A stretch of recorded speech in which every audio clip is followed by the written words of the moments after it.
Hello and welcome to the Matchbook Champions League podcast. I'm Phil Kitromilides. We are back for our third season doing the podcast. Time flies when you're tipping winners, which is what we hopefully aim to be doing for the next few months in Europe's Premier Club competition. We are a podcast, of course. Lots of you still are listening to us via audio form, but we're also a video show as well. We're live on Matchbook's Twitter account and across Matchbook social media. So if you're watching us, then please feel free to get involved. Or we do like your interactions. You can send us a message or you can ask us a question, whatever you feel to do. But yes, here we are. I'm Phil Kitromilides. As I said, I'm joined as ever by brothers Ian Broadrick from Betting Emporium and Mark O'Hare from We Love Betting, who had a fantastic weekend's tipping on the Matchbook Weekend podcast. Lots of winners throughout Europe and the Football League. So well done. Hopefully we can continue that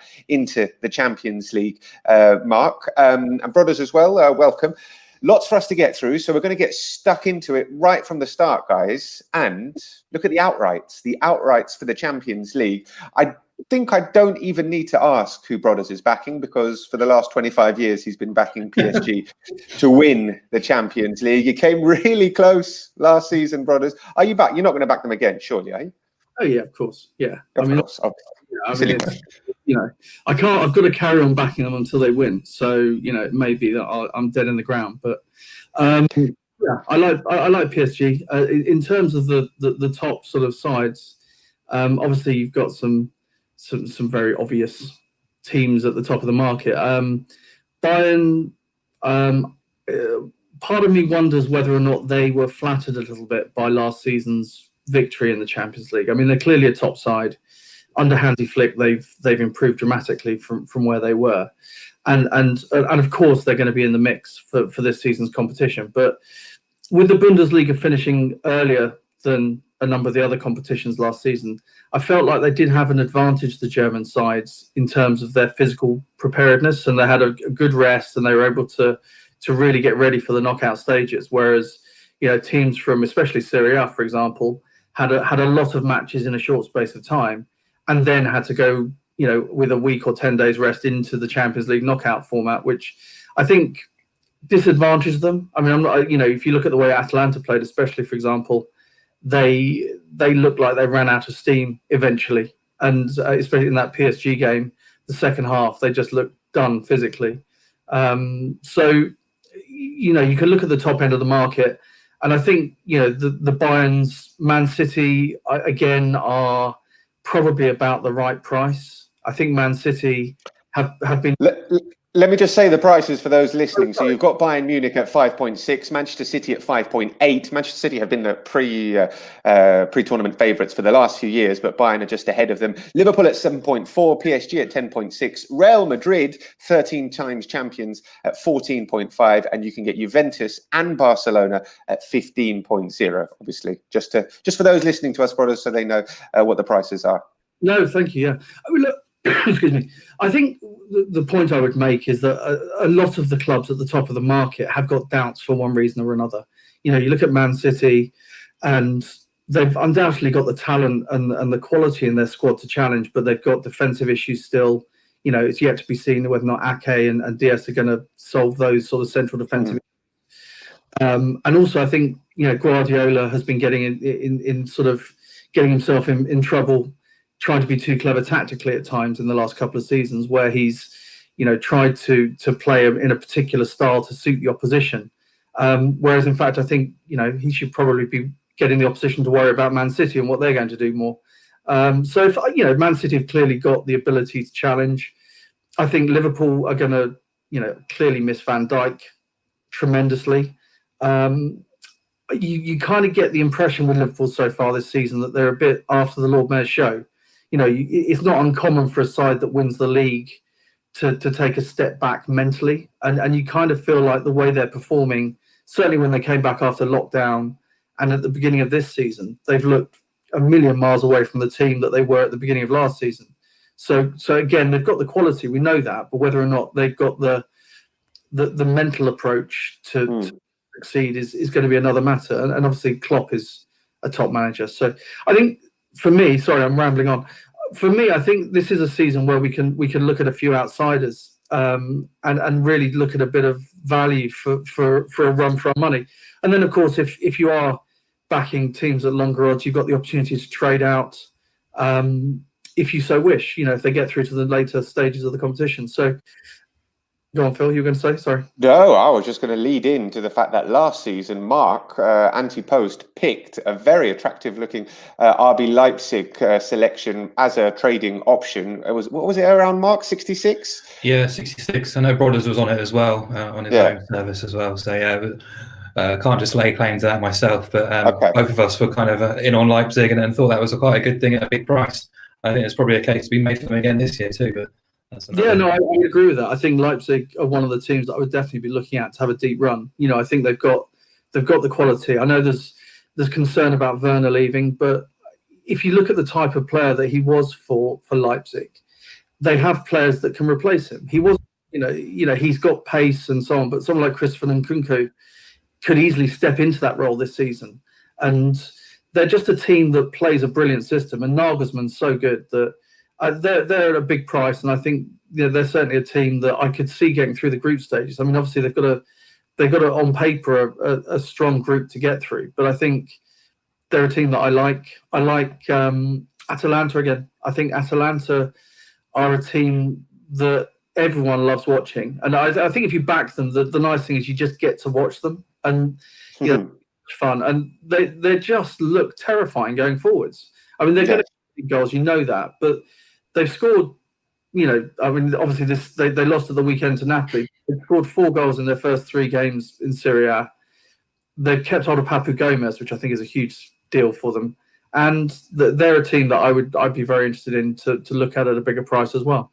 So it's early stages, of course, in the season domestically. But if you look at the top of all 5 of Europe's major leagues, you'll find top of La Liga, Real Sociedad, top of Ligue 1, you've got Lille, top of the Premier League, you've got Everton, top of the Bundesliga, RB Leipzig, and who am I missing? We're missing another one as well. Top of it, you've got AC Milan, top of Serie A as well. So there you go. It's not going according to what we might have expected, but it is early stages. Okay, those were the outrights. Let's move on and have a look at some of the games involving big sides on match day 1. We're going to kick off with possibly the standout fixture of match day 1, PSG against Manchester United. You can get PSG at 1.64. Manchester United available around 5.6. The draw at 4.41. PSG, who of course lost their opening 2 games of the season, and they've responded with 5 straight wins. They beat Nîmes 4-0 on Friday night. They're strong at home in Europe. They've only lost 3 times at the Parc des Princes in the last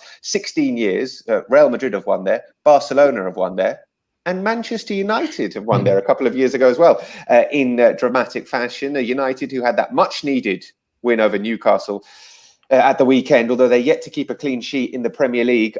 Mark, how are you approaching this game? Yeah, I mean, it's quite tricky because we're talking on Monday morning and I'm still waiting for sort of confirmed team news from the PSG camp, because they went into that Nîmes game on Friday night with about a dozen players missing. Neymar was rested after his travails in South America, but Paredes picked up an injury in that game as well. I know Ander Herrera is back, but we'll get Marquinhos back. It sounds like Draxler's going to be okay. Verratti is a major doubt, but I think France Football News this morning was saying he's in contention. Danilo as well. So I'd like to get confirmed team news, but I think it's hard to dismiss PSG at the prices they are at the moment. I think the market's kind of priced up as if those players are absent, where I think the actual team news might be a bit more positive than that as well. I know the red card helped them on Friday night, but they were such easy winners. Mbappe again impressing, playing 90 minutes despite getting 90 minutes on the Wednesday night with France as well. So the guy's a machine. Neymar's going to be rested. And just having those 2 in the team is almost good enough for me to kind of tick PSG off as a bet here. I think their -3/4 handicap around 1.8-ish is attractive. As you say, they tend to do the business in Paris, unbeaten in 24 home group stage games, 19 wins in that time as well. Di Maria has been suspended domestically. He'll come back into the fold as well. So they might be looking a little bit light in the middle and possibly at left back as well. Benat's out injured long term, but I think they've got the quality to hurt United, a United team who defensively have looked atrocious all season. I know they silenced a few critics against Newcastle The 3 late goals, it wasn't putting a generous take on the scoreline. They were very dominant against Newcastle, 14 shots on target. But then Solskjaer coming out and saying this is where the season starts is nonsense, really, because they've been an absolute rabble before that. And, he changed the team around quite a lot. I expect Martial might come back in. He was banned at the weekend. Greenwood dropped altogether. Mata played really well, actually. But even still, I kind of see United going back to what they do against these big teams, contain and counter. It works pretty well for them in the Premier League away at big teams. It obviously worked in Paris last time they went there, and they won when they really didn't deserve to win at all. And I guess I look back at the price of what PSG were that day, and they're around 1.5. So we're getting almost 2.6 bigger than that on the machine. And I think that's an appealing play to me. I also like over 2 3/4 goals, around 1.75 to 1.8-ish.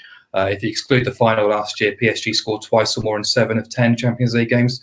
Those 7 games also saw 3 or more goals. They swiped Real Madrid aside on match day 1, 3-0. And I think for all United's faults, they've actually scored in 30 of the last 31 games going back to January as well. And as I say, PSG are a little light in midfield. So, I do expect PSG to win reasonably comfortably, but goals also an angle. Is an outright victory at 1.64 for PSG? Is that big enough for you, brothers, to get involved? I would probably go down the sorts of angles that Mark's talking about on the handicaps. I think PSG have got that quality going forwards. We don't need to talk about Manchester United's defence, I don't think, in too much detail here. But we're going to talk about Chelsea's defence in a few minutes, all right? Because brothers are the Chelsea fans, so don't get on the high horse. We can talk about Spurs as well if you like. No. No, I think Mark's made some excellent points. I think that there's every chance that Man United could score in this game. But I think one of the things that Man United are really struggling with this season is the fact that they're trying to shoehorn Pogba into a role that he's not suited to. He's not a defensive midfielder. He's not someone who can sit in front of a back four. His main strengths, if anything, lie in the same role that they have Bruno Fernandes in, which is unhelpful. So when you have someone like Neymar who drops off and tries to sort of play in between the lines there and collects an awful lot of the ball, I could see him running riot against, if they do play Pogba in that role. And I could see PSG just having way too much for Manchester United going forward. So I would happily play this game on the basis of goals. I'd happily play on the basis of PSG on the handicaps. I think it could easily be a sort of 3-1, 4-1 type game. And obviously Mark's made a good point about the PSG team news, and we need to have a look at it before making any sort of firm bets, I would suggest. But just purely on what we've seen this season, Manchester United aren't going to be able to keep this PSG attack out. And at home, they've already beaten Bayern and Real Madrid in the last 2-3 seasons, and beaten them by 2 or more goals at home in the group stages. And I think this will just be a straightforward win for them, to be honest. Okay, sounds pretty straightforward. Let's move on and talk about Brothers' team, Chelsea, who are hosting Sevilla on match day 1 in West London. You can get Frank Lampard's side at around about 2.11 to win. Sevilla are available at 3.92. The draw at 3.56. You can get Chelsea on the Asian handicap at minus 0.5 at 2.08. Sevilla with a half a goal start at 1.85. Over 2.75 goals is available at 2.03. I'm not the expert here, but that looks like a possible good option there, considering Chelsea's shambolic defensive performances so far this season. Obviously, sorry, brothers, I know. I shouldn't be giving it the big one. I am a Spurs fan. I should be keeping absolutely silent. But both Chelsea and Sevilla suffering disappointing results at the weekend. Obviously, Chelsea conceding late on to draw 3-3 at home with Southampton. Sevilla were beaten 1-0 at Granada. It was their first defeat in 26 games in all competitions, if we're not including the UEFA Super Cup, which they lost in extra time to Bayern Munich. We all know, obviously, that Sevilla's master plan is to finish third in the group so they can drop into the Europa League and win it for a 7th time. But let's see if they can get a result at Stamford Bridge, where, brothers, your side, Chelsea, continue to look defensively not very convincing. I don't want to make them a point, but they're conceding a lot of goals. They did last season as well. I was looking last season. They conceded 54 goals in the Premier League last season. It was the 9th worst defensive record. They got into the Champions League, but they conceded 54 goals. Yeah, sorry, they did get in the Champions League, did they? They did. Much unlike Spurs, yeah. Okay, just to clarify that, yeah. Yes, of course, Chelsea's defensive issues are well known. I think it'll be interesting to see how Thiago Silva and Ben Chilwell improve the back four. I think Thiago Silva, is someone who has shown some promising signs so far in terms of his performances and in terms of bringing some organisation back there. But clearly, one of the major issues is in goal. We know Mendy's not going to be fit for this match, so Chelsea are going to be probably looking at Kepa again, I'd imagine, who had another howler at the weekend. And I think it's very difficult as a back four to play in front of a keeper that you've lost confidence in, I suspect. I mean, not having played in defence, but so Chelsea's almost certainly going to concede in this game, I think. I mean, look at Sevilla and the way they play. They're so strong tactically, and they're so good. I mean, we talked about this when we were talking about the Europa League final, for example. They don't have a good goal scorer. I mean, they've got Luke de Jong, for goodness sake, and Lopetegui's turned him into Lewandowski. I mean, I don't know how Lopetegui does it, but he's got this team playing beautifully. Ocampos has been fantastic. Suso has been amazing. They just all fitted in well. So I think Chelsea's got a small glimmer in the fact that Jules Koundé's still out, having contracted COVID. And Koundé has been an absolute monster at the back for Sevilla for the last year and is a player. I was actually surprised. I thought Man City would try and move heaven and earth to get him, and in the end didn't sort of follow through with their bid because, I mean, obviously France have got a ton of talented centre-halves at the moment, probably a dozen who would fit to most top sides, which is an embarrassment of riches, but Koundé's really good. So that's an area that Chelsea will try and exploit. But for me, looking at it, Sevilla rested players at the weekend. They've obviously got this game very firmly in mind. I think Lopetegui is an exceptional coach who's showing how good he is. And Sevilla, we know Sevilla are just really strong in Europe. And for me, laying Chelsea and getting sort of 1.85-ish for Sevilla and the draw is a very good bet because for the reasons we've talked about, Chelsea might score, but they're almost certainly going to concede. And I just think Sevilla will be very happy with a draw. And if they can nick a win, they'll be even happier, obviously. Nice to see Brothers going with his head, not necessarily with his heart, looking to oppose Chelsea. What do you think, Mark? Obviously, you watch a lot of Premier League, but you do watch Spanish football as well. What do you think about Sevilla, their chances at Stamford Bridge? Yeah, I like them a lot, actually. They're the better team, I thought, at the Camp Nou before the international break, drawing that match, particularly when you compare their performance to what Villarreal did in the similar circumstances at Barcelona. Much improved, much more tactically astute as well. I know that defeat was a bit of a surprise at Granada, but the red card didn't help at the weekend. As Brothers said, they did rest a couple of players. Campos was on the bench after international duty as well. So they didn't generate enough in the final third. But I think that's always my slight concern about Sevilla is their incision, really. And there's reliance on a couple of key players to do the body of their work. But they should get opportunities in this game. No need to labour the point about Chelsea too much anymore. We all know they're pretty poor defensively. We all know that defence hasn't been hugely upgraded, in my opinion anyway, over the summer. It's very much been a front foot approach. And I think if you go back 12 months, Chelsea played Valencia, a very ropey Valencia team at Stamford Bridge, and failed to beat them. They also failed to beat Ajax, and Lille caused them many problems as well last season too. I think Lampard's certainly got some issues there defensively, structurally, as well as individually. So yeah, I do like Sevilla plus the half-goal start.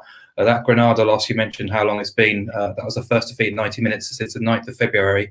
And in that time, they've beaten Wolves, United, and Inter Milan. They've held Bayern in the Super Cup. They've held Barcelona twice, picked up a point against Atletico as well. And they're just defensively quite sound as well. They just know how to grind out results. So, yeah, I quite like them to avoid defeat as well.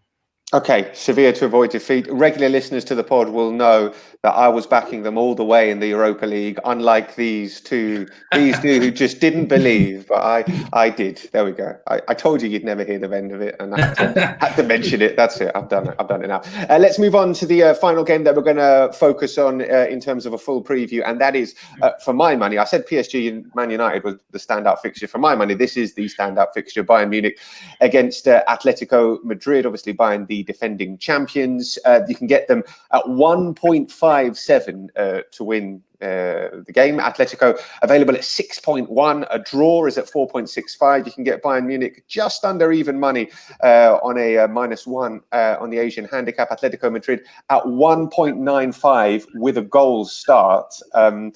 Over the goal line is over 3 goals, and it's at 2.09. Under 3 goals is at 1.82, which could be interesting given Atletico Madrid's defensive prowess. Bayern, of course, have won 28 of their last 29 games in all competitions, if you include the UEFA Super Cup. Atletico Madrid, though, they're the only unbeaten team left in La Liga after 4 games, and they have kept 3 consecutive clean sheets. They were the only one of the big 4 to win in La Liga at the weekend. So what's the angle here, Mark? Do you fancy Atletico to hold Bayern to at least a low scoring game? Is that goal line looking attractive to you?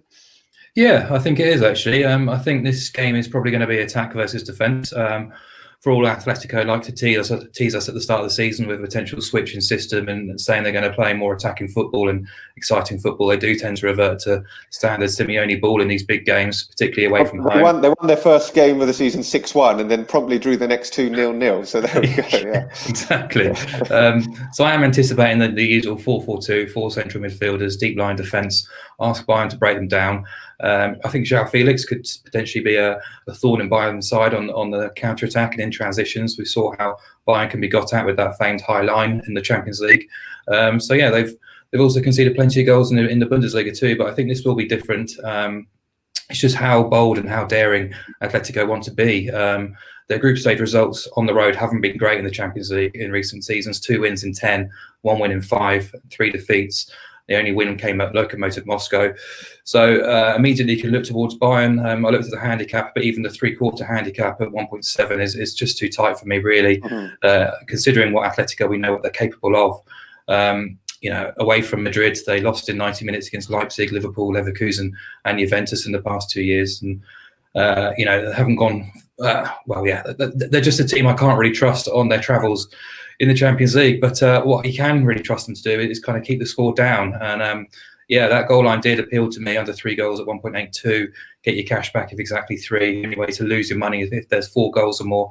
Obviously dangerous when Bayern Munich are involved, but none of Atletico's last 15 in the competition have featured 4 or more goals, just 3 of 28 further back, and only twice since 2014 away from home have Atletico's games in the Champions League featured 4 or more goals. So, it's a case really of how do you want to play this. It's actually quite tricky, I think, from a betting perspective. I do expect Bayern to win narrowly, and Atletico to keep the goal line down as well. So I think my preferred play would be under 3 goals, but it's slightly tentative.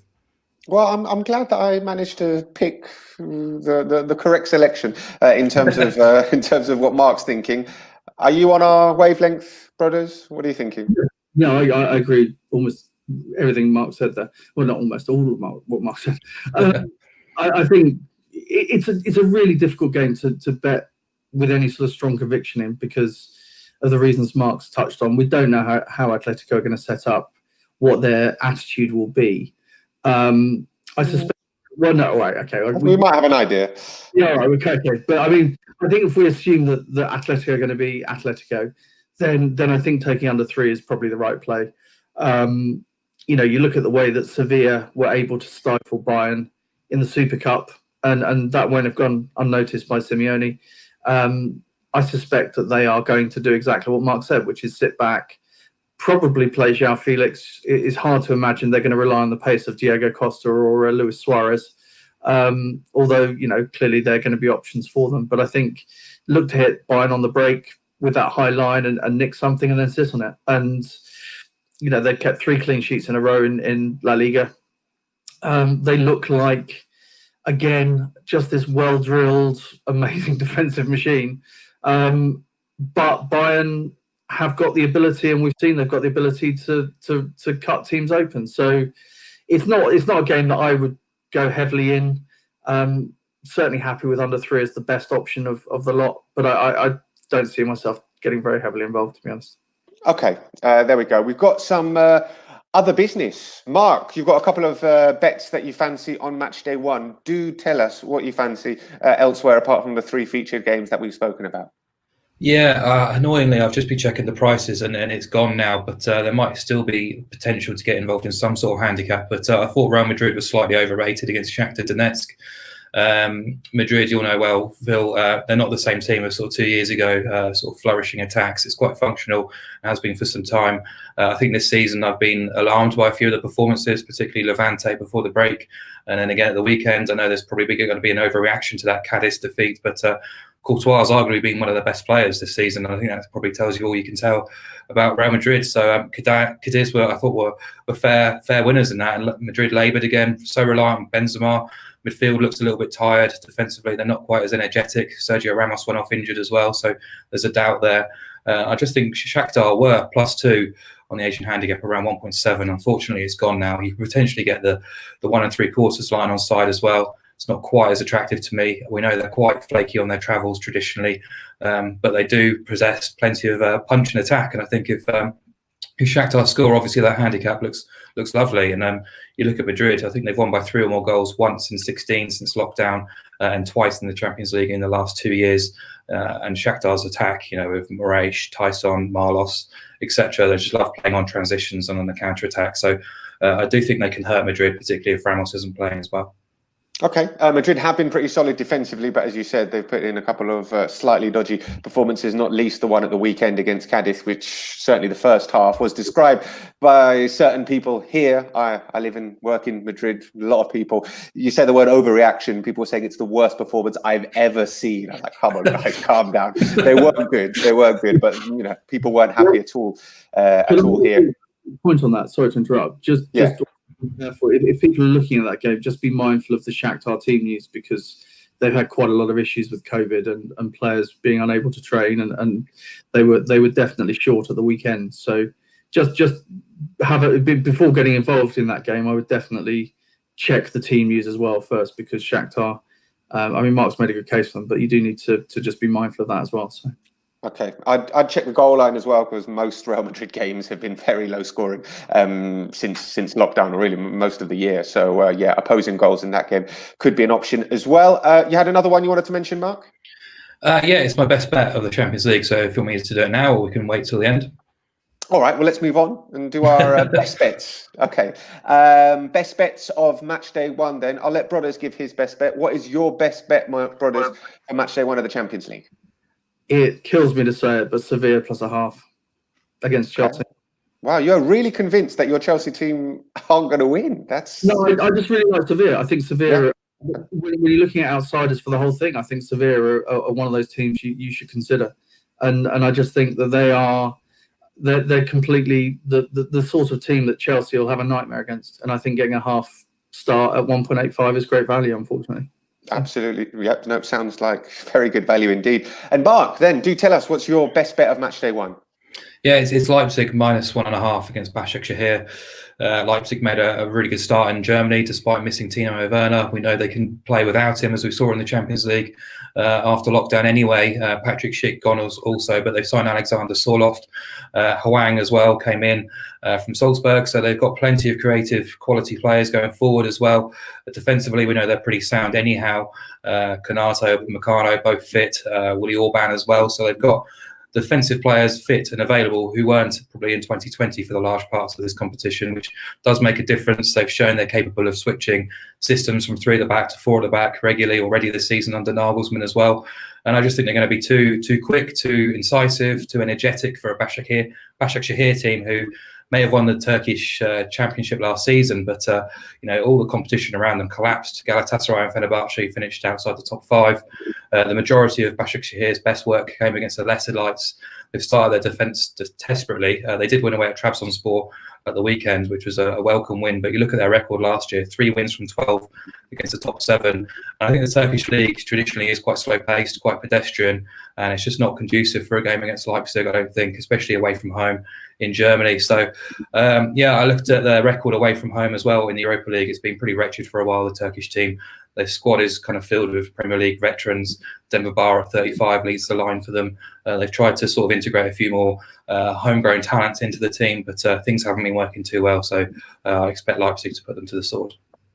That is a very good case indeed, and a very tempting best bet of the week there from Mark O'Hare. Guys, thank you very much indeed. We'll leave it there. Remember, you can listen to the podcast wherever you get your podcast. And if you want to watch us in action, we are live every match day on Twitter, Facebook, and YouTube as well. So make sure you subscribe to the Matchbook Champions League podcast on your preferred podcasting app, and we'll be back very soon to talk about Match Day 2. So we'll see you then. Bye-bye.